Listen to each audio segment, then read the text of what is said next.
Hey, what's up guys, Mac H here, and welcome to another countdown video. Today I'm going to be counting down the top 5 unknown places in old school RuneScape. Obviously every place in game is pretty well known, but some places are a lot less known than others, so those are the ones that I'm going to try to focus on.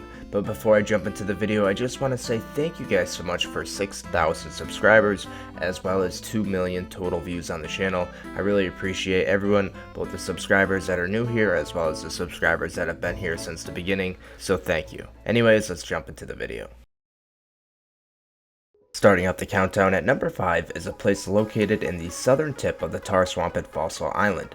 This place is otherwise inaccessible unless the player uses the magical mushroom teleportation and chops through vines while taking damage from a tar monster before eventually arriving at a bell shroom. If you investigate the bell shroom, it will say, "Maybe it's hungry." Although it remained a mystery for quite some time as to what to feed this thing, it was finally solved to feed the bell shroom with breadcrumbs. Breadcrumbs can't be bought on the Grand Exchange, but they can be made by simply using a knife on bread.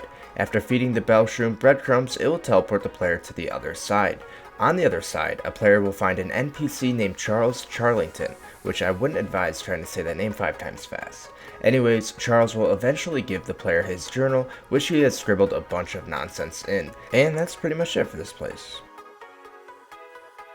Next on our countdown at number 4 is a brewing area located in the basement of the tavern in Port Phasmatis. For those of you who don't know, brewing is actually a cooking method within the game where players can brew up to 10 different drinks in old school RuneScape. As a fun fact, I was once scammed back in my noob days in Veraki's Bank when one player said selling Dragon Bitter for 300k and another player said buying Dragon Bitter for 750k. RIP.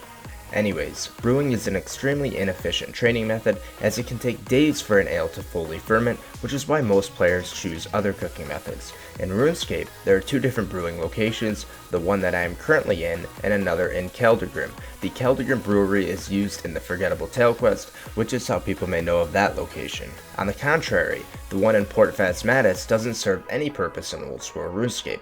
I say this because the brewery in Keldrgrim can be up to 12 hours quicker than this low quality brewery that these ghosts built, and for that reason, this place remains fairly unknown, and it comes in at number 4 on our countdown. At number 3 on our countdown is the Clan Cup portal space located above the Menhut in Edgeville. The Clan Cup was a series of competitions among clans between 2013 and 2015 that included 3 different aspects of the game: PvP, PvM, and skilling. Okay Randy, I know you watch my videos, so go ahead and comment down below that Hexus won the skilling cup, blah blah blah. By the way, dude, why the hell did you delete me? Anyways, apparently this must have been a place where these clans entered or something, as it is fairly close to the Edgeville Bank. I really don't know any other explanation. Since there hasn't been any clan cup since 2015, I don't even know why this place is still here, but it is nonetheless. And to be completely honest with you guys, I'm imagining that most people in RuneScape are clanless just like me, and probably have never seen this place, and for that reason it makes number 3 on our list. Next on our countdown at number 2 is a place located within Gorak's Plain, accessible using the fairy ring code DIR. First off, let's start with these Gorak monsters though. They only appear in 2 places in old school RuneScape, here and in God War's dungeon. These beasts are level 145 and use a melee attack. And as a fun fact, using Protect from Melee doesn't work on them, so there's no point even to try it. These things also drop a shit ton of gems and root items. Maybe I'll test out an hour another time and see if it's worth making a video on. Anyways, now to the area of this place that is actually cool. If you go on the outskirts of the plain, you will see a thick cloud that players can enter. The cloud will contain occasional arcs of electricity. Around the outskirts of this cloud is an even thicker cloud, but unfortunately you can't go through it. Instead, if you click on it, it will just teleport you to a different part of the cloud. Yo, seriously, if anyone wants to come play tag with me, just come meet me in the cloud, bro. Coming in at number 1 of the top 5 unknown places in old school RuneScape is Thorder's Black Hole. Thorder's Black Hole can be reached in old school RuneScape if a player activates a Disc of Returning in the Dwarven Mines. Thorder's Black Hole was designed by Andrew Gower, and he officially released the place back in 2001 during RuneScape Classic with the purpose of sending players who broke Code of Conduct rules here. This system has now been replaced by the banning system, but back in the day, players who broke the rules would be sent to the black hole for an undefined period of time before they would be permanently removed from the game. That undefined time pretty much just depended on when Andrew or his brother Paul got to banning those players. During the early release of Thorder's Black Hole, some players deliberately wanted to come to the place just to see what it was like. Therefore, players were purposely breaking the rules. This actually started to become a problem for the Gower brothers, who were still developing the game without much of a support staff. This increased workload of banning more and more players forced Andrew Gower to make a clone of Thorder's Black Hole so anyone could travel to the place for fun.